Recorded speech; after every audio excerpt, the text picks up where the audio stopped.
바예수라 하는 유대인 거짓 선지자인 마술사를 만나니. 아멘. 기도하겠습니다. 하나님 아버지, 오늘도 새벽 예배를 통해 살아계신 하나님의 보좌 앞으로 나갈 수 있게 하시고, 특별히 하루의 첫 시간을 여는 새벽에 하나님의 말씀을 듣게 하시고 하나님 앞에 나와 기도할 수 있도록 인도해 주시니 감사합니다. 이 시간에 머리 숙인 성도들에게 은혜를 베푸시어 하나님이 우리에게 주신 말씀을 바로 듣고 바로 깨달아 바로 행할 수 있도록 인도해 주시옵소서. 드려진 예물을 받아주시고 이 예물을 통하여 하나님의 나라가 확장되게 하시고 드린 손길에도 하늘의 복을 내려 주시옵소서. 예수님의 이름으로 기도합니다. 아멘. 바울 일행이 복음을 전할 때 일인데요, 어려움을 만나게 됩니다. 말씀 볼까요? 사도행전 13장 6절 7절 함께 읽습니다. 온 섬 가운데로 지나서 바보에 이르러 바예수라 하는 유대인 거짓 선지자인 마술사를 만나니 그가 총독 서기오 바울과 함께 있으니. 서기오 바울이라는 총독이 있었는데요, 우리가 잘 아는 사도 바울과는 동명이인이죠. 그 서기오 바울이 바예수라는 마술사를 만납니다.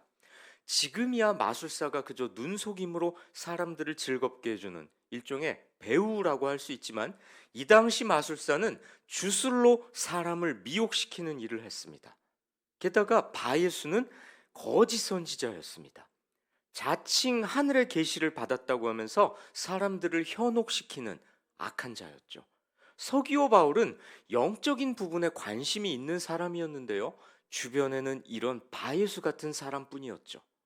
그렇습니다. 우리도 마찬가지입니다.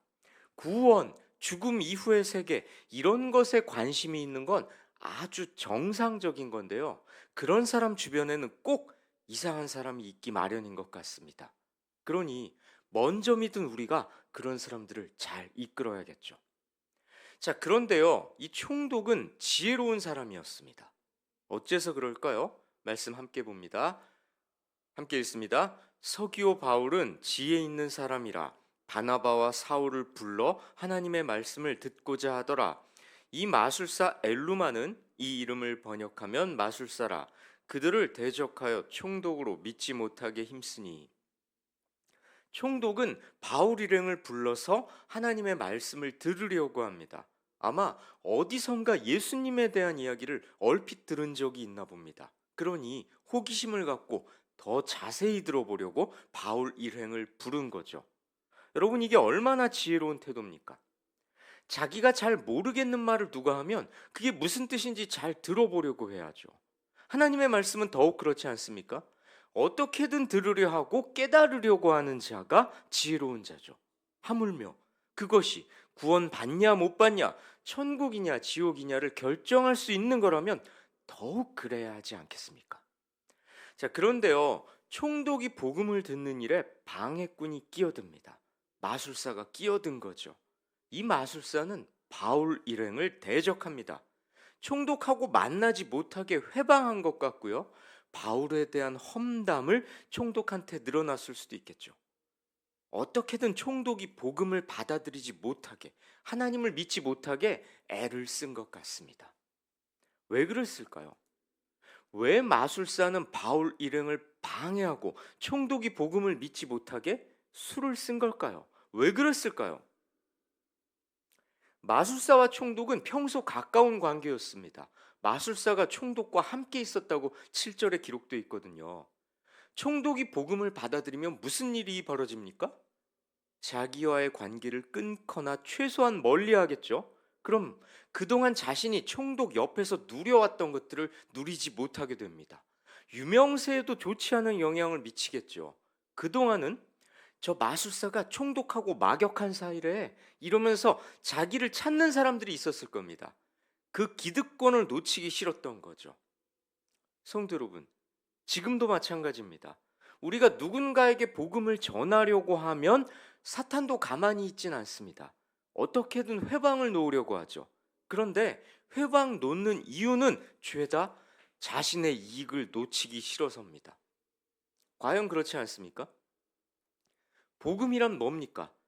자기를 부인하게 하는 겁니다. 자기가 좋아하는 일을 하지 말고 하나님이 기뻐하실 일을 하라고 가르치는 게 복음이거든요. 그런데, 그러니 사람이 복음을 제대로 받아들이고 제대로 행하면 그동안 자신이 누려왔던 좋은 것들을 내려놓게 됩니다. 또 그렇게 해야 맞죠. 그러면 그 사람 주변에서 함께 혜택을 받았던 사람들도 영향을 받게 됩니다. 주변 사람도 누릴 수 있는 것들이 제한되는 거죠. 그러니 그게 싫어서라도 그가 복음에 빠지지 못하도록, 복음을 멀리하도록 회방을 놓게 되는 거죠. 결국은 다 자기를 위해서 그러는 겁니다. 이 마술사도 자기를 위해서 바울 일행을 방해했던 거고요. 자, 바울 일행은 이제 어떻게 대처할까요? 사도행전 13, 9절 10절 함께 읽습니다.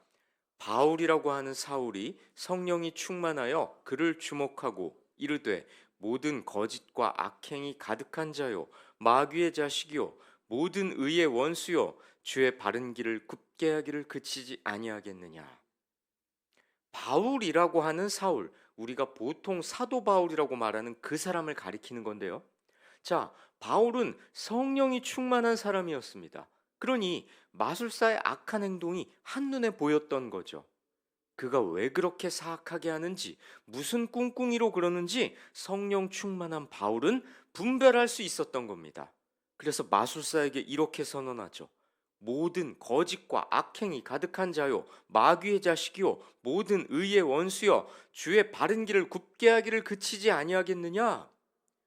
예수 믿지 못하게 방해하는 마술사의 말과 행동에는 거짓과 악행이 가득했습니다. 그러니 그 배후에 마귀가 있다는 것도 분명했죠. 마술사는 의의 원수였습니다. 의로우신 하나님, 예수님을 대적하니까 원수 아니고 뭐겠습니까? 주님께서 당신을 따르라고 올바른 길을 총독에게 열어주시려는데 옆에서 회방하는 건 그 길을 굽게 하는 거죠. 당장 그만둬도 하나님의 징계를 피할 수 있을지 모르겠습니다. 성도 여러분, 우리 또한 이렇게 분별할 수 있어야 합니다. 복음이 전해질 때 누군가를 하나님께 인도하려 할 때 중간에 방해하는 자가 있다면 반드시 이유가 있는 겁니다. 그리고 그 이유란 100이면 100, 자기 이익을 놓기 싫어서입니다. 무슨 말로 치장한다고 한들 그건 다 핑계일 뿐이죠. 우리는 그 점을 명확하게 분별할 수 있어야 합니다. 그게 바로 성령 충만한 사람의 모습이죠. 또한 성령 충만한 사람이라면 그렇게 지적할 수 있어야 합니다. 지적해야 합니다. 왜냐하면 이건 그저 매너의 문제, 예의의 문제가 아니거든요. 그 사람을 구원에 이르게 하느냐 못하느냐에 아주 중차대한 문제입니다. 그러니 갈등이 일어나고 긴장이 발생하더라도 분명하게 짚어줘야 합니다. 필요하다면 회방꾼한테 강하게 책망도 해야 합니다. 그 사람을 바른 길, 의의 길로 가게 해야 하지 않겠습니까? 그리고요, 복음이란 원래 사람들의 환영을 받지 못하는 겁니다. 다시 한번 말씀드리지만 복음이란 나한테 좋은 게 아니라 하나님이 좋아하실 일을 하라고 명령하거든요.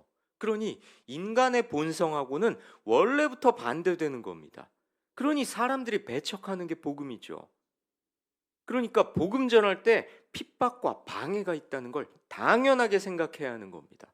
그 방해 앞에서 주눅들지 말고 위축되지 말아야 합니다.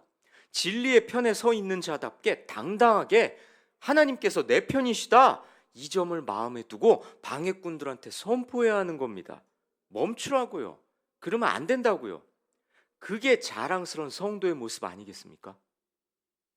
자, 그런데요, 바울은 여기서 그치지 않습니다. 무슨 일이 벌어졌을까요? 다음 말씀 함께 읽습니다. 보라, 이제 주의 손이 내 위에 있으니 내가 맹인이 되어 얼마 동안 해를 보지 못하리라 하니 즉시 안개와 어둠이 그를 덮어 인도할 사람을 두루 구하는지라. 바울이 마술사를 저주합니다. 그러자 마술사는 눈이 멀어버리죠. 여러분, 이 장면 어떻게 생각하십니까? 아니, 복음 전하는 사도가 너무 심한 거 아니야? 아무리 전도를 방해했어도 그렇지 너무 가혹한 거 아니야? 하나님이 주신 능력을 마구 휘두른 거 아니야? 혹시 이렇게 생각하십니까? 여러분, 이 장면은요, 바울이 괴팍한 행동을 한 게 아니고요, 하나님의 복음이 전해지는 걸 방해한 악한 자에게 하나님께서 진노하신 겁니다. 절대로 그래서는 안 된다는 걸 후대에 가르쳐 주는 의미도 담겨 있죠. 본문 잘 보세요. 바울이 이렇게 말하죠. 네가 맹인이 되어 얼마 동안 해를 보지 못하리라. 그러자 즉시 안개와 어둠이 그를 덮었다고 합니다. 바울이 말하자 바로 맹인이 됐다는 거죠. 만약에요, 바울이 말하고 나서 마술사가 맹인이 되는데 시간이 좀 걸렸다면 사람들은 이게 바울의 저주 때문이라는 걸 모를 수도 있었을 겁니다. 다른 건강상의 이유나 혹은 사고 때문이라고 생각할 수도 있겠죠. 하지만 바울이 말하자마자 일이 벌어짐으로써 이 일이 바울의 뒤에 계시는 하나님의 역사라는 게 분명하게 드러난 겁니다. 하나님께서는 당신의 복음이 확장되는 걸 회방한 자에게 진노하시는 분이라는 걸 똑똑히 세상에 보여주신 거죠. 마술사는 맹인이 됐습니다. 그런데요, 성경은 이렇게 진술합니다. 인도할 사람을 두루 구하는지라. 왜 하필 이런 표현을 썼을까요? 마술사는 그 전까지 총독 곁에 있던 자입니다. 총독을 그릇된 길로 인도하던 자죠. 그런 마술사가 총독을 인도하던 자에서 인도를 받는 신세가 된 겁니다. 맹인이니까. 성경은 마술사의 비참하고 초라한 말로를 강조하려고 일부러 이런 표현을 쓴 것이죠. 마술사는 욕심의 눈이 먼 자였습니다. 자기 기득권을 잃기 싫어서 바울을 방해하지 않았습니까? 욕심의 눈먼 마술사가 실제로도 눈먼 자가 되고 만 것이죠. 자, 이 장면을 목격한 총독은 어떻게 처신했을까요? 다음 말씀 함께 읽습니다. 이에 총독이 그렇게 된 것을 보고 믿으며 주의 가르치심을 놀랍게 여기니라. 총독은요, 마술사에게 임한 하나님의 저주를 봅니다. 그리고 믿게 되었죠. 눈앞에서 바울이 저주를 하니까 총독이 눈이 멀어버리는 걸 자기가 똑똑히 보게 된 거죠. 이 일이 하나님의 역사라는 걸 믿게 됐다는 거고요. 총독이 눈이 먼 게 아니죠. 마술사가 눈이 멀게 된 거를 총독이 보게 됐다라는 겁니다.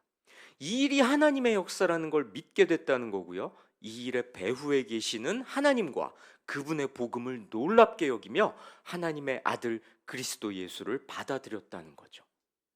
여러분, 이 장면은 어떻게 생각하십니까? 속이 시원하십니까? 왠지 서글프지 않으십니까? 왜냐하면요, 우리도 바울처럼 이렇게 할 수 있다면, 그래서 그 이적을 보고 믿게 할 수 있다면 얼마나 좋을까? 하지만 지금은 우리 믿는 자들이 이런 이적을 행할 수 없지 않은가, 이런 생각들이 들면서 서글퍼질 수 있을 겁니다. 그런데요, 그럼에도 불구하고 우리는 힘을 내야 합니다. 왜냐하면요, 하나님께서는 어려움에도 불구하고 당신의 복음을 힘차게 전하는 자들을 외면하지 않으시고 그들의 편에 서주시기 때문입니다. 다음 말씀 볼까요? 함께 읽습니다.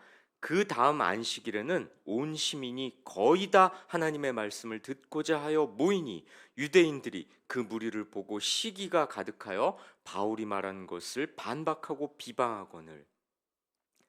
다음 안식일에는 거의 모든 시민이 다 모였습니다. 바울이 전하는 복음을 들으려고 모인 거죠. 왜 이런 일이 벌어졌을까요?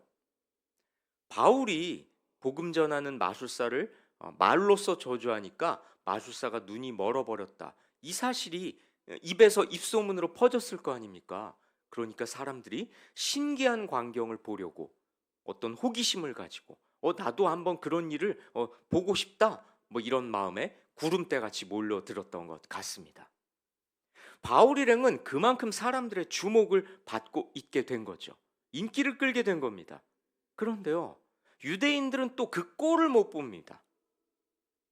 바울 일행은 마술사와 같은 회방꾼들 틈에서도 자신들을 박해하고 시기하고 질투하는 유대인들 틈에서도 소망을 잃지 않았습니다. 영생을 향해 나아간다는 기쁨이 충만했죠. 성도 여러분, 요즘 여러분들을 기쁘게 하는 일은 뭡니까? 그 중에서 복음과 관련된 건 얼마나 되나요? 바울과 바나바 일행처럼 인생의 어떤 어려움 앞에서도 굴하지 않을 복음의 감격과 영생의 기쁨이 여러분 안에 있습니까? 바울 일행은요, 하나님께서 하라고 하신 일을 하기에 성령이 함께 하신다는 확신이 충만했고요, 기쁨도 충만했던 겁니다. 오늘 말씀 가슴에 새기셔서 오늘 하루도 각자의 삶에서 복음이 힘있게 드러나는 역동적인 삶을 살아내시길 주님의 이름으로 권면하고 축원합니다. 기도하겠습니다. 하나님 아버지, 악한 세상 속에서 복음 전하는 그리스도인으로서 살아갈 때 핍박과 고난을 겪을 때마다 바울과 바나바와 총독을 기억하게 하셔서 지금의 어려움이란 한순간일 뿐이고 의로우신 하나님께서 마침내 하늘 상급으로 갚아주실 것을 믿으며 꿋꿋이 흔들리지 않는 굳센 믿음의 사람들로 살도록 우리를 인도해 주시옵소서. 오늘 하루를 주님의 손에 의탁합니다. 우리가 해야 할 것들과 하지 말아야 할 것들을 다시금 점검하게 하셔서 무엇을 하든지 어느 곳에 가든지 하나님을 기쁘시게 해드리며 하나님이 주시는 기쁨을 경험하는 오늘 하루가 되게 하여 주시옵소서. 이 모든 말씀 예수님의 이름으로 기도합니다. 아멘.